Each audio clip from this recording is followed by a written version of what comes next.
27 కోట్లు 19 పరుగులు. రిషబ్ పంత్ గురించి ఒక్క ముక్కలో చెప్పాలంటే ఈ ఒక్క లైన్ సరిపోతుంది. వేలంలో అందరికంటే అత్యధికంగా 27 కోట్ల రూపాయలకు అమ్ముడుపోయిన రిషబ్ పంత్ బ్యాటింగ్ లో దారుణంగా ఆడుతున్నాడు. వరుసగా 4 మ్యాచ్లోనూ రిషబ్ పంత్ తీవ్రంగా నిరాశపరిచాడు. లక్నోలోని ఎకానా క్రికెట్ స్టేడియం వేదికగా ముంబై ఇండియన్స్ తో జరిగిన మ్యాచ్లోనైనా రాణిస్తాడు అనుకుంటే మళ్లీ అదే తంతు కొనసాగించాడు.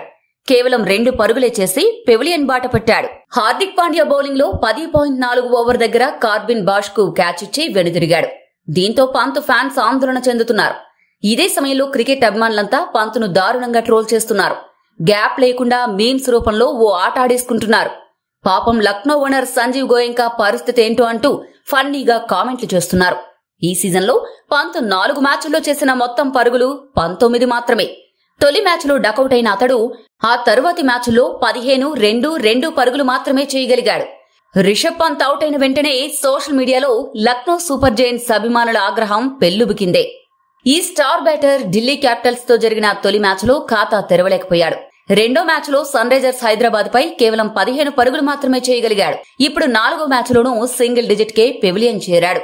నిజానికి పంత్ గత సీజన్లో ఢిల్లీ క్యాపిటల్స్ కెప్టెన్ గా ఉన్నాడు. ఆ జట్టుకు మంచి ఇన్నింగ్స్ లను ఆడినప్పటికీ డీసీ ఫ్రాంచైజీ అతన్ని టీంలో కొనసాగించలేదు. నవంబర్ 2024లో జరిగిన ఐపీఎల్ మెగా వేలంలో అతను రికార్డు స్థాయి బిడ్ ను పొందాడు. లక్నో సూపర్ జైంట్స్ యజమాని సంజీవ్ గోయంకా పంత్ను ఏకంగా 27 కోట్ల రూపాయలకు కొనుగోలు చేసి చరిత్ర సృష్టించాడు. ఐపీఎల్ చరిత్రలో అత్యంత ఖరీదైన ఆటగాడిగా పంత్ నిలిచాడు. ఇక ముంబైతో జరిగిన మ్యాచ్లో కూడా విఫలమైన తర్వాత పంత్ సోషల్ మీడియాలో ట్రోళ్లకు టార్గెట్ గా మారాడు. లక్నో సూపర్ జైంట్స్ 27 కోట్లు వృధా చేసిందంటూ ఫ్యాన్స్ ఫుల్ కోపంగా ఉన్నారు. అదే సమయంలో పంత్ను సపోర్ట్ చేస్తున్న వాళ్లు కూడా ఉన్నారు. గతంలో ఐపీఎల్లో భారీ ధర పలికి పెద్దగా రాణించలేకపోయిన ఆటగాళ్లను ప్రస్తావిస్తూ పంత్కు కొందరు మద్దతు ఇస్తున్నారు. ఇక ఐపీఎల్ 2025లోనూ పంత్ ఆడింది కేవలం 4 మ్యాచ్లు మాత్రమేనని, ఇంకా ఈ మెగా టోర్నీలో చాలా మ్యాచ్లు ఉన్నాయని గుర్తు చేస్తున్నారు. ఏది ఏమైనా పంత్ నుంచి భారీ ఇన్నింగ్స్ లను ఆశించిన అభిమానులు మాత్రం అతని నుంచి ఇలాంటి ఘోరమైన బ్యాటింగ్ ఊహించుకోలేకపోతున్నారు. రానున్న మ్యాచ్ల్లోనైనా పంత్ అదిరిపోయే ఇన్నింగ్స్ ఆడాలని ఫ్యాన్స్ ఆశిస్తున్నారు.